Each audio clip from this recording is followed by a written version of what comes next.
ಅಯ್ಯೋ ಪಾಪ ಹೆಣ್ಣು ಹುಡುಗಿ ಬಂದ್ಲು ಕೊಡಿ ಅಂತ ಹೇಳ್ತಾರೆ, ಇಲ್ಲಾಂದ್ರೆ ಬರೀ ನೀವೆಲ್ಲ ಹೆಣ್ಮಕ್ಳ ನೀವೇನ್ ಮಾಡಕ್ ಸಾಧ್ಯ ಅಂತಾರೆ. ಈ ಎರಡರಲ್ಲೇ ಇಟ್ಕೋತಾರೆ ಹೊರತು ಒಂದ್ ಹೆಣ್ಣು ಸಾಧನೆ ಮಾಡಬಲ್ಲಳು, ಒಂದು ಚೌಕಟ್ಟನ್ನ ಮೀರಿ ಬೆಳೆಯಬಲ್ಲಳು ಅನ್ನೋದು ಯಾರಿಗೂ ಅದು ಹೋಗ್ತಾ ಇರಲ್ಲ ಮೈಂಡ್ ಅಲ್ಲಿ.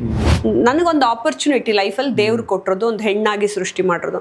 I am proud to be a woman. Especially ನಾನು ಭಾರತೀಯ ನಾರಿಯಾಗಿ ತುಂಬ ಖುಷಿ ಪಡ್ತೀನಿ, ಅದರಲ್ಲೂ ಕನ್ನಡದವಳಾಗಿ. ಅದಕ್ಕೆ ನೋಡಿ ನನ್ನ ಕನ್ನಡ ಭಾಷೆನೂ ನಾನು ಶುದ್ಧವಾಗಿ ಯಾವಾಗಲೂ ಚೆನ್ನಾಗಿ ಮಾತಾಡಬೇಕು ಅಂತ ಇಷ್ಟಪಡ್ತೀನಿ. ಸುಮ್ಮನೆ ಬ್ಯೂಟಿಫುಲ್ ಆಗಿದ್ದೀವಿ ಅಂದ್ಬಿಟ್ಟು ನಾನು ಎಲ್ಲ ಕಡೆ ಆ್ಯಕ್ಟ್ ಮಾಡ್ತೀನಿ ಅಂತ ಹೋಗೋದಲ್ಲ. ನಾನು ಅವಾಗಲೇ ಕಾಲೇಜಲ್ಲಿ ಇದ್ದಾಗ ಸೂಪರ್ ಮಾಡೆಲ್ ಆಗಿದ್ದೆ, ಬ್ಯಾಂಗ್ಳೂರು ಮಿಸ್ ಕರ್ನಾಟಕ ಆಗಿದ್ದೆ, ಬ್ಯಾಂಗ್ಳೂರು ಸೂಪರ್ ಮಾಡೆಲ್ ಎಲ್ಲ ಆಗಿದ್ರು ನಾನು ಆ್ಯಕ್ಟಿಂಗ್ಗೆ ಪ್ರಾಧಾನ್ಯತೆ ಕೊಡಬೇಕು ಅನ್ನೋದಿಲ್ಲ. ಕುಟುಂಬದವ್ರು ಯಾರನ್ನೇ ನೆನೆಸ್ಕೊಂಡ್ರು ನೋಡಿದ್ರು ಕಣ್ಣಲ್ಲಿ ನೀರು ತುಂಬಿಕೊಳ್ಳುತ್ತೆ. ನಾನು ಚಪ್ಪಲಿ ಬಿಟ್ಟು ಹೋಗಿ ಅವ್ರ ಕಾಲಿಗೆ ನಮಸ್ಕಾರ ಮಾಡಿ, ಶ್ರೀಕಂಠ ದತ್ತ ಒಡೆಯರ್ ಅವ್ರು ಇದ್ದಾಗಲೇ ನಾನು ಚಂದ್ರ ಫಿಲ್ಮ್ ಮಾಡಿದ್ದಲ್ಲ, ಅವ್ರಿಗೂ ದಿನಾ ಹೋಗಿ ನಾನು ಕಾಲಿಗೆ ನಮಸ್ಕಾರ ಮಾಡ್ಬಿಟ್ಟು ಶೂಟಿಂಗ್ ಹೋಗ್ತಿದ್ದೆ. ಅದಕ್ಕೆ ನಾ ಬೆಳ್ಳೂರಿಂದ ಅರಸೀಕೆರೆಗೆ ಹೋಗಿ ಕಲ್ತ್ಕೊಂಡ್ ಬಂದು ನಾಗಮಂಗ್ಲಲ್ಲಿ ಹೇಳ್ಕೊಟ್ಟು 10 ರೂಪಾಯಿ ತಗೊಂಡು ಅವಾಗಲೇ ನಾವು ಡ್ಯಾನ್ಸ್ ಮಾಡ್ತಿದ್ವಿ ಗಣೇಶ ಹಬ್ಬದಲ್ಲಿ ಅಲ್ಲಿ ಇಲ್ಲಿ. ನನ್ನ ಧರ್ಮದಿಂದ ದುಡಿಬೇಕು. ಅದು ಕಾಫಿ ಶಾಪರ್ ಆಗಿರ್ಲಿ, ಹೋಟೆಲ್ ಆದ್ರೂ ಆಗಿರ್ಲಿ, ಡ್ಯಾನ್ಸ್ ಪ್ರೋಗ್ರಾಮ್ ಆದ್ರೂ ಆಗಿರ್ಲಿ, ಒಟ್ನಲ್ಲಿ ಧರ್ಮದಿಂದ ದುಡಿಬೇಕು. ಸುದ್ದಿ ಮನೆಯ ಸಮಸ್ತ ವೀಕ್ಷಕರ ನಮಸ್ಕಾರ. ನಾನು ನಿಮ್ಮ ರವಿ ಸಾಸ್ನೂರ್. ಇವತ್ತಿನ ವಿಶೇಷ ಸಂದರ್ಶನದಲ್ಲಿ ನನ್ನ ಜೊತೆ ಇದ್ದಾರೆ ರೂಪಾ ಅಯ್ಯರ್ ಅವರು. Madam, thank you so much. Hello. ನಾನು ನಿಮ್ಮ ಇಂಟ್ರೊಡ್ಯೂಸ್ ಮಾಡ್ಬೇಕಾರೆ ಭರತನಾಟ್ಯ ಕಲಾವಿದೆ ಅಂತ ಇಂಟ್ರೊಡ್ಯೂಸ್ ಮಾಡ್ಲಾ, ನಟಿ ಅಂತ ಮಾಡ್ಲಾ, ನಿರ್ದೇಶಕಿ ಅಂತ ಮಾಡ್ಲಾ, ಮಾಡರ್ನ್ ಆಧ್ಯಾತ್ಮದ ಒಂದು ಕೋರ್ ಐಡಿಯಾನ ಕೊಟ್ಟೋರು ಅಂತ ಮಾಡ್ಲಾ, ಏನ್ ಬೇಕಾದ್ರು ಹೇಳಿ ಸರ್.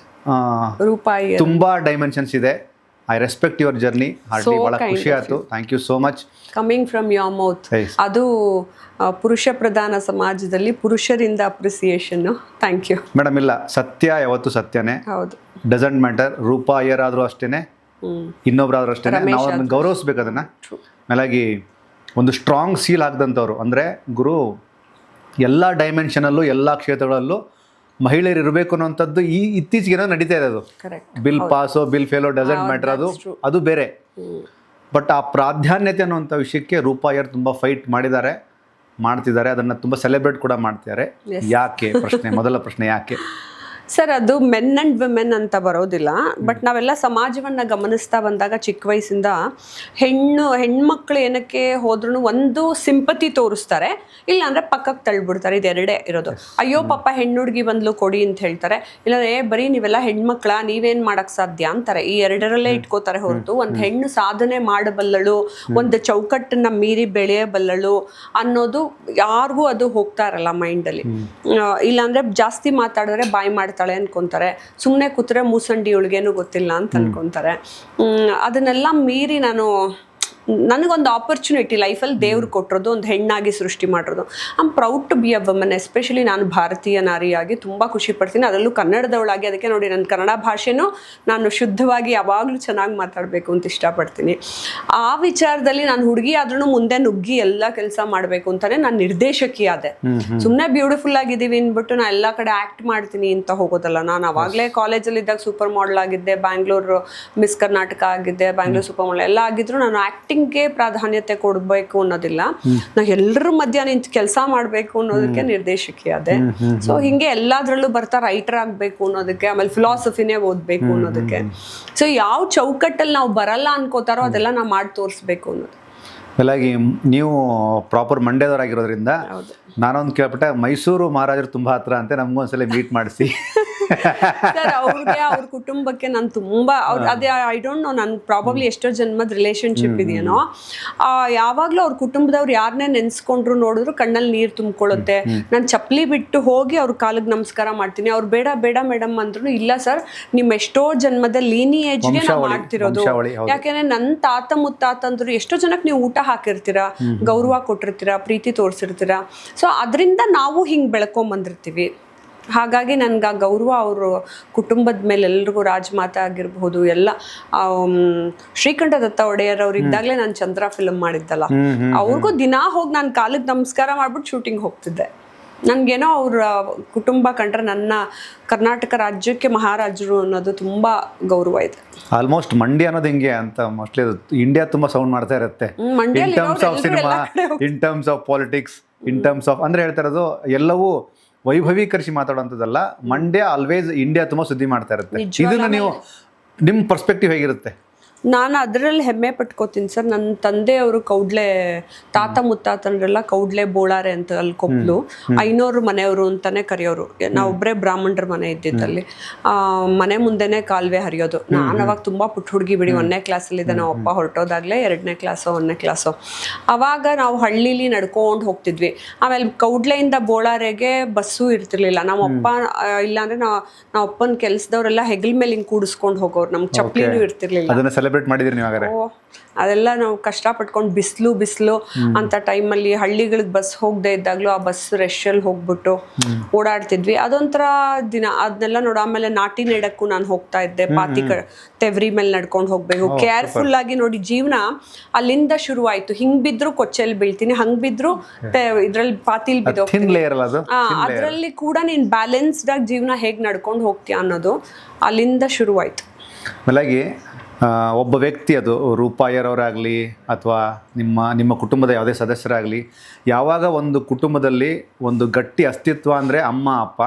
ಅಮ್ಮ ಮೇಲಾಗಿ ಶಿಕ್ಷಕಿ ಆಗಿದ್ದರಿಂದ, ಅದು ಸರ್ಕಾರಿ ಶಾಲೆ ಶಿಕ್ಷಕಿ, ಒಂಚೂರು ನೋಡಿದೆ ನಾನು. ಬಟ್ ಆ ಶುದ್ಧತೆಗೆ ಒಂದು ಪರಿಪೂರ್ಣ ಪಕ್ವತೆ ಬರೋದು ಆ ಮೇನ್ ಕೋರ್ ಐಡಿಯಾದಿಂದಾನೆ. ನಂಗೆ ಭಾಷಾ ಶುದ್ಧತೆ ಎಲ್ಲ ಅಮ್ಮ ಕನ್ನಡ ಮೀಡಿಯಮ್ಮೇ ಓದಿಸ್ಬೇಕು ಅಂತ ಓದಿಸಿದ್ರು. ಅಮ್ಮ ಕನ್ನಡ ಟೀಚರ್ ಆಗಿದ್ರು, ಕನ್ನಡ ಸ್ಕೂಲಲ್ಲಿ ಹಿಂದಿ ಟೀಚರು ಆಗಿದ್ರು. ಅದಕ್ಕೆ ನಮ್ಗೆ ಹಿಂದಿನೂ ಕಲಿಸ್ಬಿಟ್ರು ಚಿಕ್ಕ ವಯಸ್ಸಿಂದ. ಸುಬೋಧ್ ಪ್ರಥಮ ಮಧ್ಯಮ ಎಕ್ಸಾಮ್ ಎಲ್ಲ ಅಂತ. ಸೊ ನನಗೆಲ್ಲ ಭಾಷೆಗಳು ಆ ರೀತಿ. ಹಂಗ್ ನೋಡಿದ್ರೆ ನಾವೆಲ್ಲ ಇಂಗ್ಲೀಷಲ್ಲೇ ವೀಕ್ ಆಗಿದ್ವಿ. ಆಮೇಲೆ ಬರ್ತಾ ಬರ್ತಾ ನಮ್ಗೆ ಧೈರ್ಯ ಹೇಳ್ಕೊಳ್ಳೋದು, ಬಿಡು ಇಂಗ್ಲಿಷ್ ನಮ್ಮ ಭಾಷೆ ಅಲ್ಲ, ಆಂಗ್ಲರ್ ಬಂದ್ಬಿಟ್ಟು ನಮ್ಮೆಲ್ಲ ಆಡಳಿತ ನಡೆಸ್ಬಿಟ್ಟು ಹೋದ್ರು ಬ್ರಿಟಿಷರು ಅಂತ. ಬಟ್ ಆಮೇಲೆ ನಾನು ಡಿಗ್ರಿಗೆ ಮತ್ತೆ PUC ಲೆವೆಲ್ಗೆ ಬಂದಾಗ ಇಂಗ್ಲಿಷ್ನ ಕಷ್ಟಪಟ್ಟು ಕಲ್ತ್ಕೊಂಡೆ. ಏನಾಗುತ್ತೆ, ನಮ್ದು ಇದು ಕಾಂಪಿಟೇಟಿವ್ ವರ್ಲ್ಡ್ ಅಲ್ಲಿ ನಾವು ಎಲ್ಲಾ ಭಾಷೆನೂ ಕಲೀಲೇಬೇಕಾಗುತ್ತೆ. ಅದರಲ್ಲೂ ನಾವೆಲ್ಲ ಕರ್ನಾಟಕದವ್ರು, ಎಸ್ಪೆಷಲಿ ಬೆಂಗಳೂರವರು ನಿಜವಾಗ್ಲೂ ಬುದ್ಧಿವಂತರು, ಬೇಗ ಕ್ಯಾಚ್ ಮಾಡ್ಕೋತೀವಿ ಎಲ್ಲಾ ಭಾಷೆ. ತಮಿಳ್ ಆಗಿರ್ಲಿ, ತೆಲುಗು ಆಗಿರ್ಲಿ, ಹಿಂದಿ ಆಗಿರ್ಲಿ ಎಲ್ಲ. ಈ ಮಾಡೆಲಿಂಗು ಪ್ಲಸ್ ಈ ಭರತನಾಟ್ಯ ಅಂದ್ರೆ ಸಿಮಿಲರ್ ಆಗಿ ಅದನ್ನ ಮಾಡ್ತಾ ಬಂದ್ರೆ ಹೇಗಿತ್ತು, ಆ ಪ್ರೊಸೆಸ್ ಹೇಗಿತ್ತು ಅಂತ ಆ ಟೈಮಲ್ಲಿ? ಸರ್ ಎಲ್ಲವೂ ಸರ್ವೈವಲ್ಗಾಗಿ ಅವಾಗ ಮಾಡಿದ್ವಿ. ಏನಂದ್ರೆ ನಾವೆಲ್ಲ ಕಲ್ಚರಲ್ ಫ್ಯಾಮಿಲಿಯಿಂದ ಬೆಳ್ಕೊಂಡ್ ಬಂದಿದ್ರಿಂದ ಕ್ಲಾಸಿಕಲ್ ಡ್ಯಾನ್ಸ್ ಭರತನಾಟ್ಯಂನ ಕಲೀಲೇಬೇಕು ಅನ್ನೋ ಹುಚ್ಚಿತ್ತು ನಂಗೆ ಚಿಕ್ಕ ವಯಸ್ಸಿಂದ. ಅದಕ್ಕೆ ನಾ ಬೆಳ್ಳೂರಿಂದ ಅರಸೀಕೆರೆಗೆ ಹೋಗಿ ಕಲ್ತ್ಕೊಂಡ್ ಬಂದು ನಾಗಮಂಗ್ಲಲ್ಲಿ ಹೇಳ್ಕೊಟ್ಟು 10 ರೂಪಾಯಿ ತಗೊಂಡು ಅವಾಗ್ಲೇ ನಾವು ಡ್ಯಾನ್ಸ್ ಮಾಡ್ತಿದ್ವಿ ಗಣೇಶ ಹಬ್ಬದಲ್ಲಿ ಅಲ್ಲಿ ಇಲ್ಲಿ. ಆಮೇಲೆ ಬೆಂಗಳೂರಿಗೆ ಬಂದಾಗ್ಲೂ ನಾ ಎಲ್ಲೋ JP ನಗರಲ್ಲಿ ಸೇರ್ಕೊಂಡೆ. ನಾನು ನನ್ನ ಫ್ರೆಂಡ್ ಸುನೀತಾ ಅಂತ ನಡ್ಕೊಂಡು ಹೋಗಿ JP ನಗರ್ಗೆ ಬನಶಂಕರಿಯಿಂದ ಅಲ್ಲಿ ಕಲ್ತ್ಕೊಂಡು ತಿರ್ಕೋಣನ್ ಕುಂಟೆ ನಮ್ಮ ಮನೆಗೆ ಹೋಗ್ತಿದ್ದೆ. ಸೊ ಆ ಥರ ಡ್ಯಾನ್ಸ್ ಹುಚ್ಚು. ಬಟ್ ಡ್ಯಾನ್ಸೇ ನನ್ನ ಜೀವನದ ಫೌಂಡೇಶನ್ ಹಾಕಿ ನಾನು ದುಡಿಯೋ ಹಾಗೆ ಮಾಡಿತ್ತು. ನಾವೆಲ್ಲ ಏನಂದ್ರೆ ನಾವು ಅಮ್ಮ ಒಂದು ಹೇಳ್ಕೊಟ್ಟಿದ್ರು, ಬರೀ ಓದೋ ಮಾತಾದ್ರಿಂದ ಕೆಲಸ ಸಿಗಲ್ಲ, ನೀನು ಬ್ಯೂಟಿ ಪಾರ್ಲರ್ ಕೋರ್ಸು ಮಾಡ್ಕೋಬೇಕು, ಡ್ಯಾನ್ಸು ಮಾಡ್ಕೋಬೇಕು, ಸಂಗೀತನೂ ಕಲ್ತಿರ್ಬೇಕು, ಹಿಂದಿನೂ ಕಲ್ತಿರ್ಬೇಕು. ನೀ ಎಲ್ಲ ಕಲ್ತಿದ್ದಾಗ ನಿನ್ಗೇನೋ ಒಂದು ಹೆಲ್ಪ್ ಮಾಡುತ್ತೆ. ಆಮೇಲೆ ಮಲ್ಟಿ ಟಾಸ್ಕ್ ಮಾಡಬೇಕು. ನಿಂಗೆ ಹೊಟ್ಟೆ ಹಸುವು ಅದು ಇದಲ್ಲ. ಸ್ಕೂಲ್ ಮುಗಿಸ್ಕೊಂಡು ತಿರ್ಗಾ ಡ್ಯಾನ್ಸ್ಗೆ ಹೋಗಿ ನಾವು ಮನೆಗೆ ಹೋಗೋಷ್ಟ್ರಲ್ಲಿ ಬಸ್ಸಲ್ಲಿ ಲೇಟ್ ಆದರೂ ಸಹ ಹಸ್ಕೊಂಡಿದ್ದು ನಾವು ಅದೆಲ್ಲ ಮಾಡಬೇಕು. ತಿರುಗಿ ನಾವೇ ಹೇಳಿಕೊಟ್ಟು ದುಡ್ಕೊಂಡು ಕಾಲೇಜ್ ಫೀಸ್ ಕಟ್ಕೋಬೇಕು. ನಮ್ಮಲ್ಲಿ ಎಲ್ಲರೂ ಅಕ್ಕ ತಂಗಿರು ನಾವೆಲ್ಲ ಪಾರ್ಟ್ ಟೈಮ್ ಜಾಬ್ಗೆ ಹೋಗ್ತಿದ್ವಿ. ಕಾಲೇಜ್ ಮುಗಿದ್ಮೇಲೆ ಅಲ್ಲಿಂದ ಬಂದೇ ತಿರುಗಿ ಊಟ ಮಾಡಿ ಮಲ್ಕೋತಿದ್ವಿ. ಅದೆಲ್ಲ ಮೊದಲಿಂದ ರೂಢಿ ಆಗ್ಬಿಡಿತ್ತು. ದುಡಿಲೂ ಬೇಕು ಅನ್ನೋದು ಒಬ್ಬ ಮಹಿಳೆ. ಮೇಲಾಗಿ ಈ ಮಾಡೆಲಿಂಗ್ ಅನ್ನೋದೇ ಒಂದು ಬ್ಯೂಟಿಫುಲ್ ಕಾನ್ಸೆಪ್ಟ್. ಅದು ಕೇಳೋದಕ್ಕೆ ಒಂಥರ ಏನೋ ಇಂಗ್ಲೀಷ್ ಪದ ಅನ್ಸಿದ್ರು ಸಹ ಒಬ್ಬ ನಟ ಒಬ್ಬ ನಟಿಗೆ ಆ ಮಾಡೆಲಿಂಗ್ ಅನ್ನೋದು ಕೂಡ ಒಂದು ದೊಡ್ಡ ಮಟ್ಟದ ಪ್ಲಸ್ ಪಾಯಿಂಟ್ ಆಗಿ ಕೆರಿಯರ್ಗೆ ಆಗುತ್ತೆ ಅನ್ನೋದು ಒಂದು ನಿಟ್ಟು. ಅದು ಹೇಗೆ ಕನೆಕ್ಟ್ ಆಯ್ತು ನಿಮಗೆ? ನನಗೆ ಅದಕ್ಕಿಂತ ಹೆಚ್ಚಾಗಿ ಕಾಲೇಜಲ್ಲಿ ಬೇಕಾಗಿತ್ತು ಅಷ್ಟೇ ನಂಗದು. ನನ್ಗೆ ಆಮೇಲೆ ಇನ್ನೊಂದು ಮಾಡೆಲಿಂಗ್ ಅಲ್ಲಿ ಫ್ಯಾಷನ್ ಶೋಸ್ ಅಲ್ಲಿ ನನ್ನ ಕಾನ್ಸೆಪ್ಟ್ ತರಬೇಕು ಅನ್ನೋದು ನನ್ ಹುಚ್ಚಿತ್ತು. ನಾನು ಗೆದ್ದಿರೋ ಕಡೆ ಎಲ್ಲ ಹೇಗೆ ಗೊತ್ತಾ, ನಾನು ಈ ಮಹಾರಾಜರದ್ದು ದರ್ಬಾರ್ ಕಾನ್ಸೆಪ್ಟ್ ಎಲ್ಲ ತರ್ತಾ ಇದ್ದೆ. ಮತ್ತೆ ನಮ್ಮ ದೇಶದ ಎಲ್ಲ ಮಹಾರಾಣಿಯರ ಗೆಟಪ್ ಬಿಗ್ ಬಜೆಟ್ ರೂಪಾಯಿ ಇಲ್ಲ, ಯಾವ ಕ್ರಿಯೇಟಿವ್ ರೂಪಾಯಿಯರು ಎಲ್ಲಾರು ಏನ್ ಅನ್ಕೊಂಡ್ಬಿಟ್ಟು ಬರೀ ಮಿನೀಸ್ ಹಾಕೊಂಡೋಗು, ಬರೀ ನೀನ್ ಗೌನ್ ಹಾಕೊಂಡೆ ವಾಕ್ ಮಾಡು ಅಂದಾಗ ನಾನು ಬ್ಯೂಟಿಫುಲ್ ಆಗಿ ಕ್ಲಾಸಿಕಲ್ ಸಾಂಗ್ ಹಾಕ್ಬಿಟ್ಟು ಇವ್ರಿಗೆಲ್ಲ ಕಳಶ ಕೊಟ್ಟು ನೀಟಾಗಿ ಗಂಟು ಮಲ್ಗೆ ಹೂವೆಲ್ಲ ಆ ತರ ಸೀರೆ ಉಟ್ಕೊಂಡು ವಾಕ್ ಮಾಡಿಸುವೆ. ಅದನ್ನ ನೋಡಿ ಜನ ಈ ತರನು ಮಾಡ್ಲಿಂಗ್ ಮಾಡಬಹುದಲ್ಲ ಅಂತ ಅನ್ಬಿಟ್ಟು ತುಂಬಾ ಇಷ್ಟಪಡೋರು. ಅವಾಗ ನಮ್ಗಳಿಗೆ ಪ್ರೈಸ್ ಬಂದ್ಬಿಡೋದು ಕ್ರಿಯೇಟಿವ್ ಕಾನ್ಸೆಪ್ಟ್ ತಗೊಂಡ್ಬಂದಾಗ. ಹಾಗಾಗಿ ನಂಗೆ ಆ ಫೀಲ್ಡ್ನು ಇಷ್ಟ ಆಯ್ತು. ಅದರಿಂದ ನಂಗೆ ಕಾಲೇಜ್ ಡೇಸಲ್ಲಿ ಎಲ್ಲ ಕಡೆ ಪ್ರೈಸ್ ತಗೋತಾ ಇದ್ದೆ. ಒಂಥರ ಕಾನ್ಫಿಡೆನ್ಸ್ ಬಿಲ್ಡ್ ಮಾಡ್ತಿತ್ತು. ದುಡ್ಡು ಮಾಡ್ತೀವಿ ಅನ್ನೋದಕ್ಕಿಂತ ಹೆಚ್ಚಾಗಿ ನನ್ನ ಕಾಲೇಜ್ಗೆ ಕಾಂಪಿಟೇಷನಲ್ಲಿ ನಾನು ಹೆಸರು ತೊಗೊಂಬಂದೆ. ಅವಾಗೆಲ್ಲ ಲೆಕ್ಚರರ್ಸು ನನ್ನ ಗೌರವ ಕೊಡ್ತಾರೆ, ಪ್ರಿನ್ಸಿಪಾಲ್ ಇಷ್ಟಪಡ್ತಾರೆ.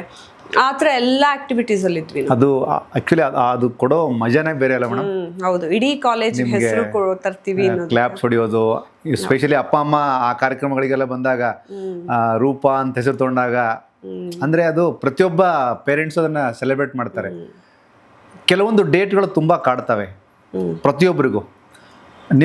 ನಿಮಗೆ ಕಾಡುವಂತಹ ಒಂದಷ್ಟು ಡೇಟ್ಸ್ ನಾನು ನಿಮ್ಗೆ ಸುಮ್ಮನೆ ನೆನಪಿಸ್ತೀನಿ. ಫೆಬ್ರವರಿ 19, 2010 ತುಂಬಾ ನಿಮಗೆ ಬಹುಶಃ ಕಾಡುತ್ತೆ. ನಂದು ಇದ್ರದ ಮುಖಪುಟ ರಿಲೀಸ್ ಆಗಿದ್ದು.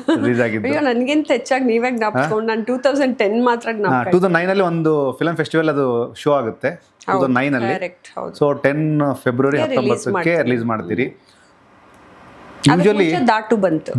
ಓಕೆ, ಸ್ವಲ್ಪ ದಾಟು ಬಗ್ಗೆ ಸ್ವಲ್ಪ ಹೇಳಿ. ದಾಟು ಹೇಗೆ ಅಂದ್ರೆ, ನಾನು ಮಹಾಮಾಯೆ ಸೀರಿಯಲ್ ಅಲ್ಲಿ ದೇವಿ ಪಾತ್ರ ಮಾಡ್ತಾ ಇದ್ದೆ, ನಾಗಾಭರಣ ಅವ್ರದ್ದು. ಅವಾಗ ಶಿವರುದ್ರಯ್ಯ ಸರ್ ಕರೆದ್ಬಿಟ್ಟು ದಾಟು ಫಿಲಮ್ ನ ಮಾಡೋಣ, ಇದೊಂದು ಕಲಾತ್ಮಕ ಚಿತ್ರ ಅಂತ ಕರೆದ್ರು. ಕಾದಂಬರಿ ಆಧಾರಿತ, ಮೈಸೂರು ಅಶ್ವತ್ಥ ಅವ್ರು ಬರೆದಂತ ಕಾದಂಬರಿ ಅದು, ಧರ್ಮಕೊಂಡ ಅಂತ. ಅದಕ್ಕೆ ಇವ್ರು ದಾಟು ಅಂತ ಚೇಂಜ್ ಮಾಡ್ಕೊಂಡು ಅದನ್ನ ಸರಿ ಅಂತ ಆಕ್ಟ್ ಮಾಡಕ್ ಹೋದೆ. ಆಮೇಲೆ ಏನಾಯ್ತು, ಪ್ರೊಡ್ಯೂಸರ್ ಕೈ ಕೊಟ್ಬಿಟ್ಟು ಫಿಲಮ್ ನಿಂತೋಯ್ತು. ಅವಾಗ ಅವ್ರು ಅಳ್ತಾ ಕೂತ್ಕೊಂಡ್ರು, ಮೇಡಮ್ ಇದೊಂಚೂರು ಫೈನಾನ್ಷಿಯಲಿ ಕಷ್ಟ ಆಗಿದೆ, ನೀವು ಹೆಲ್ಪ್ ಮಾಡ್ಬೋದಾ ಅಂತ. ಆಮೇಲೆ ಅದಕ್ಕೆ ಫಸ್ಟ್ ನಾನು ಪ್ರೊಡ್ಯೂಸರ್ ಆಗಿ ಹೋದೆ 2007 and 2008 ಅಲ್ಲಿ. ಓಕೆ, ಆಲ್ಮೋಸ್ಟ್ 19 ವರ್ಷದ ಹಿಂದೆ. ಅವಾಗ ಅದನ್ನ ಶುರು ಮಾಡಿದ್ದೆ. ಅದಕ್ಕೆ ಮುಂಚೆ ನಾ ಬರೀ ಡ್ಯಾನ್ಸ್ ಪ್ರೋಗ್ರಾಮ್ಸ್ ಮಾಡ್ತಾ ಇದ್ದೆ, ವರ್ಲ್ಡ್ ವೈಡ್ ಕ್ಲಾಸಿಕಲ್ ಡ್ಯಾನ್ಸ್. ಯಾಕಂದ್ರೆ ಅದಕ್ಕೆ ಮುಂಚೆ ನ್ಯೂಯಾರ್ಕ್ ಅಲ್ಲಿ ಕೆಲಸ ಮಾಡ್ತಿದ್ದೆ. ಆಮೇಲೆ ನಂದೇ ಪ್ರೋಗ್ರಾಮ್ಸ್ ನ ಕೊಡ್ಬೇಕು ಅಂತ ಪ್ರಪಂಚದಾದ್ಯಂತ ಓಡಾಡ್ತಾ ಇದ್ದೆ. ಆಮೇಲೆ ಫಸ್ಟ್ ಶುರು ಮಾಡಿದ್ದೆ ಈ ಫಿಲ್ಮ್ ದಾಟ್. ನ್ಯೂಯಾರ್ಕ್ ಅಲ್ಲಿ ಏನ್ ಮಾಡ್ತಿದ್ರಿ ಅಲ್ಲಿ? ಅಂದ್ರೆ ಅಲ್ಲಿ ನಾನು HTML ವೆಬ್ ಡಿಸೈನಿಂಗ್ ಕಲ್ತ್ಕೊಂಡಿದ್ದೆ.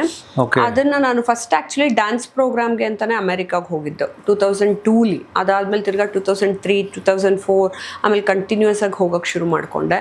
ಅಲ್ಲಿ ಯಾವುದೋ ಒಂದು ಸಣ್ಣ ಕೆಲಸ ಸಿಕ್ಕಿತ್ತು.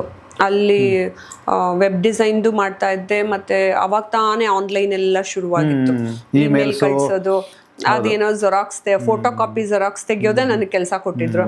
ಆಮೇಲೆ ಯಾವುದೋ ಕಾಫಿ ಶಾಪಲ್ಲಿ ಕೆಲಸ ಮಾಡ್ತಿದ್ದೆ, ಅವ್ರದ್ದೇ ಇನ್ನೊಂದಿತ್ತು. ನನ್ಗೆ ಯಾವುದಕ್ಕೂ ಬೇಜಾರು ಅನ್ನೋದೇ ಇಲ್ಲ. ನಾನು ಈಗೋ ಇಟ್ಕೊಂಡು ಬದುಕ್ದವಳಲ್ಲ. ನನಗೆ ಜೀವನದಲ್ಲಿ ರೈಟ್ ಟೈಮಲ್ಲಿ ಅಚೀವ್ ಮಾಡಿಬಿಡ್ಬೇಕು, ಅದು ನನ್ನ ಏಮು. ನಾನಿಲ್ಲಿ ಸ್ವಂತ ಮನೆ ತಗೋಬೇಕು ಅನ್ನೋದೊಂದೇ ಏಮ್ ಇಟ್ಕೊಂಡಿದ್ದೆ. ನನ್ನ ಏಮ್ ನಾನು ಧರ್ಮದಿಂದ ದುಡಿಬೇಕು. ಅದು ಕಾಫಿ ಶಾಪರ್ ಆಗಿರಲಿ, ಹೋಟೆಲ್ ಆದರೂ ಆಗಿರಲಿ, ಡ್ಯಾನ್ಸ್ ಪ್ರೋಗ್ರಾಮ್ ಆದರೂ ಆಗಿರಲಿ, ಒಟ್ನಲ್ಲಿ ಧರ್ಮದಿಂದ ದುಡಿಬೇಕು. ಆ ಪದ ತುಂಬ ಚೆನ್ನಾಗಿದೆ, ಧರ್ಮದಿಂದ ಅನ್ನೋದು ತುಂಬ ಗಟ್ಟಿಯಾದ ಪದ. ಅದು ಮೇಲಾಗಿ ಅದಕ್ಕೊಂದು ಬೇರೆ ಥರ ವ್ಯಾಖ್ಯಾನ ಇದೆ.